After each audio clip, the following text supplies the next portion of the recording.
The issues in the debate that J.D. Vance, I think, has stirred up about free speech are now thrown into interesting relief by a story that's turned up today about Brian Molko and this grand, supposedly unshakable pillar of democracy, free speech, is now being tested.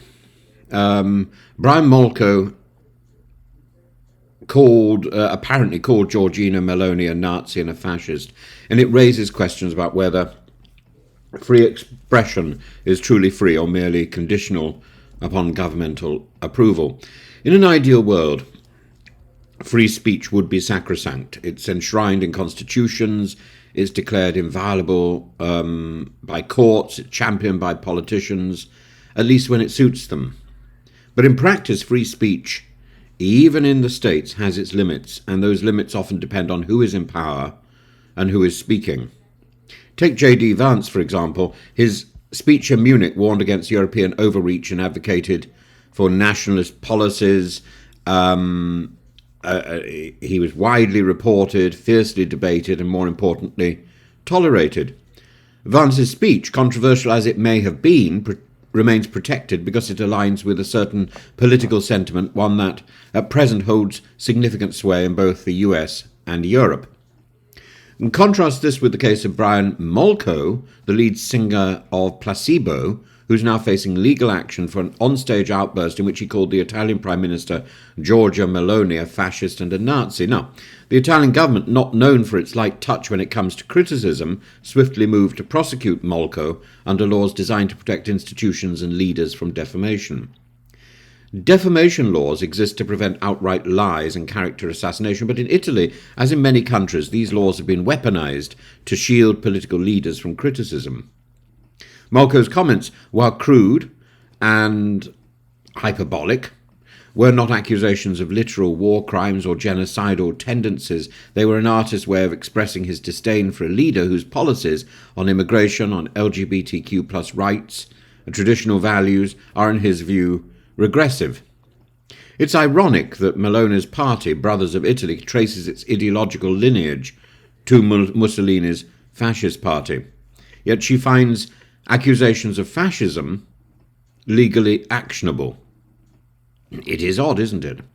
There is, of course, a fundamental difference between Nazism and fascism. The former a distinctly German development, the latter a homegrown Italian export built on distortions of Roman history and the mistaken belief that the salute depicted in David's painting The Oath of the Horatii was historically accurate. But should a misused historical label be grounds for legal prosecution? Molko is not the first public figure to face legal repercussions for speaking out against Meloni. Investigative journalist Roberto Saviano was fined €1,000 for calling her bad names in response to her hardline immigration policies. Historian Luciano Canfora was nearly put on trial for describing her as having a neo-Nazi soul. It appears that Italy's current leadership is more interested in policing speech than engaging with its critics, and therefore improving J.D. Vance, correct, perspicacious, prescient. These actions, these court cases, I think, are counterproductive. The more a government suppresses speech, the more it legitimizes its critics' claims. If Meloni's government were secure in its democratic credentials, it wouldn't need to resort to lawsuits to silence its detractors.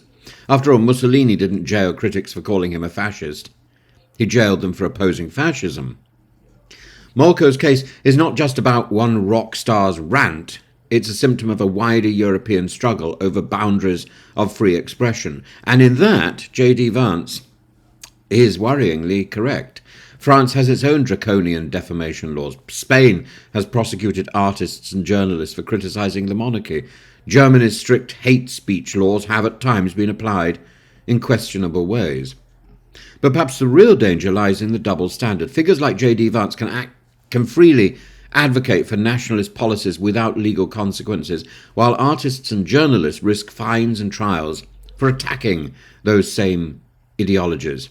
If free speech is truly to be protected, it cannot be contingent on who is speaking and what they're saying.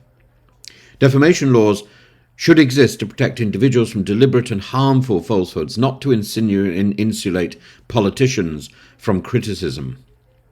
If we are to take free speech seriously, we must recognise that it's precisely the controversial, the offensive, the politically inconvenient speeches that need protecting.